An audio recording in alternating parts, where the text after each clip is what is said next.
Hi, I'm Leslie Lutz, the author of Sweetest Darkness, the story of a teenage psychic who comes into possession of a haunted safe that he should not open. But he does, and chaos ensues. Chapter 1. We had no business going to the Alvarado that night. Then again, it wasn't like we had a choice. June and I shivered in the parking lot, watching the broken-down hotel watch us. Above the tiled roof, the Milky Way stretched, bright and fathomless. Graham used to call it a highway to nowhere in particular. Tonight, I felt it leading us here. What's taking Selena so freaking long? I buttoned up my jacket, the denim collar scraping the stubble on my chin. June didn't answer. Instead, she blew on her hands, blonde hair gleaming under the pale light of the waxing crescent moon. She fished a black beanie out of the pocket of her hoodie and slipped it on. Around the Alvarado's dark shadows and opulent rot, the desert rolled out on every side. A lonely mile away were the squat buildings of Gypsum's outskirts, too far to hear a scream, which June had already pointed out. "Got a joke for you," I said. June shivered and stamped her feet to keep warm.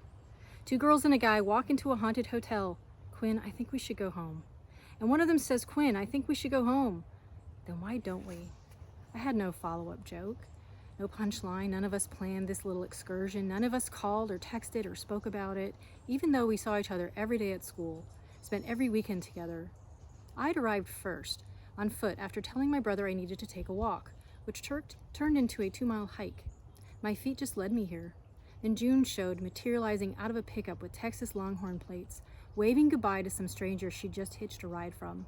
And of course, Selena would come. She had to. We'd spent the last 4 months resisting it, the urge to give in to this place. Every night I'd had the same bizarre dream, and so had they. In the lunchroom last week, June had casually mentioned her nightmares, and we'd all fessed up. Compared stories, realized an abandoned hotel on the edge of town was calling to us, sweet as a lullaby.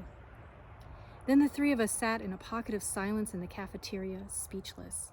In the aftermath of an earthquake, only we felt. Now here we were, 11 p.m. on the first night of winter break, waiting for Selena, letting the Alvarado tell us what to do. A crunch of gravel from behind and Selena appeared out of the dark, rolling in on her bicycle, a lithe shadow swallowed by her dad's old sheriff's jacket, black hair spilling out of the hood. She stepped off and let the bike fall, expression bewildered, like she'd sleepwalked here. Without a word, she stepped up next to us, and we stood shoulder to shoulder, staring at the Alvarado. The hotel loomed over us, all that darkness inside pressing against the window panes. "I'm pretty sure I've seen this movie before," I said. June nodded. "The one where the blonde chick gets whacked in the opening scene." Selena frowned and pulled a flashlight out of her pocket, then flicked it on, her breath fogging in the cold. "Let's just peek in the windows, then go." "Won't be enough," I said. The sudden glare of Selena's flashlight blinded me, and I held up a hand to shield my eyes. "We'll just end up back here tomorrow night." She huffed. "Quinn O'Brien, when you talk like that, you really freak me out. Because you know it's true." A peppering of stars reflected in the windows. I tilted my head. The hotel seemed to tilt too, following me. No, it wasn't following me. Was I following it? I blinked, and my tiny reflection caught and stretched and warped until my stomach flipped.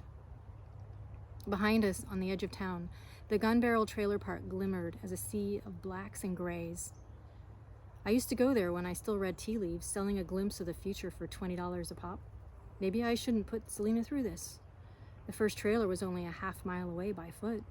Maybe I should take my two friends by the hand and leave. The thought seemed to pull some kind of trigger. A tug inside my chest. The Alvarado, it was disappointed. I always disappointed people. Even my brother thought so. Ollie's voice played in my head. "Why you gotta make everything so hard?" I sighed. "Uh-oh," Selena said. "Uh-oh what?" I know that sigh. "Come on," I said. "Let's get this over with." I led the way across the parking lot. Clumps of prickly pear had broken right through the concrete, reaching their paddles toward the sky. I stepped up on the porch, my boots thudding hollow on the boards, and stopped short of the door. Selena ran into me from behind and yelped. After 4 months of the same maddening sequence playing every night, it wasn't like I didn't know what to do. Up the grand staircase, through the spa, down the corridor, past the row of 6 framed photos. Find room 336. And then what? That was when the dream always ended and everything faded to black like a movie changing scenes. Every morning I'd wake up and ask myself, what happens next? Something good? Or will we end up like those ghost hunters a few years ago? Just gone, their beat up car out front, keys still in the ignition. But I had to know. I grabbed the doorknob and pulled. It came off in my hand. A pane of glass in the door fell and shattered. Behind me, Selena grabbed the back of my jacket. June walked right past, wedged the door open with her boot and slipped through, the white graphic on the back of her hoodie, West Texas Regional Champs, melting into the dark, along with the coiled outline of a snake poised to strike. I dropped the doorknob and followed, my boots crunching over broken glass.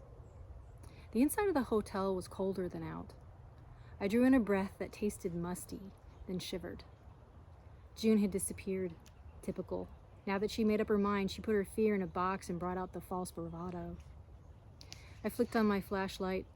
June? I called out, then raked my beam over the mahogany paneling, the checkout desk, the cavernous ceiling. June wandered near the bar, then disappeared behind the staircase that wound majestically to the second story. Selena stayed by my side. Graham's stories about the Alvarado came back to me, what it was like in the glittering 30s. All lit up and freshly painted, the front porch brimming with parties and cocktails and big money deals, actresses holding court in the upper balconies where the beautiful people would wait for sunset to ooh and ah over the night stars as they appeared like frozen fireworks. At the top of the stairs, the black thickened. From nowhere came the thought that the darkness on the other side wasn't just creepy or endless, but the darkness was sweet, not a normal, good kind of sweet. I could almost taste it on my tongue. I pointed my flashlight at the top landing, squinting. Torn wallpaper, doorways, nothing but, from behind, a pair of hands closed on my shoulders. Boo! I jumped a foot. Selena screamed. June's laugh echoed in the lobby. I thought you were a big tough guy, Quinn, June said. You thought wrong. Selena looked at the doors we'd just come in as if considering making a break for it, but turned back to June and whisper-hissed, "Stop creeping around with your flashlight off." June didn't need one because she was June, but I dug in my pocket for my small backup and handed it to her. Just humorous, okay? A grumble, followed by a pencil-thin glow. We swept the beams up the grand staircase. I'd seen it all before in the daytime. There wasn't a kid in Gypsum who hadn't come out here on a dare, slipped past the no trespassing sign to play chopsticks on the haunted piano, which only sounded haunted because it was out of tune. In middle school, when Graham got sick, we came dozens of times, explored the jumble of furniture on the west side, made up stories about how it was a barricade to keep out zombies. Then we'd sit on the checkout desk and flick broken bits of wasp hives at each other, yell swear words and listen to them echo, the sunbeams turning the Alvarado into nothing but a playground. But everyone in Gypsum knew the Alvarado changed at night.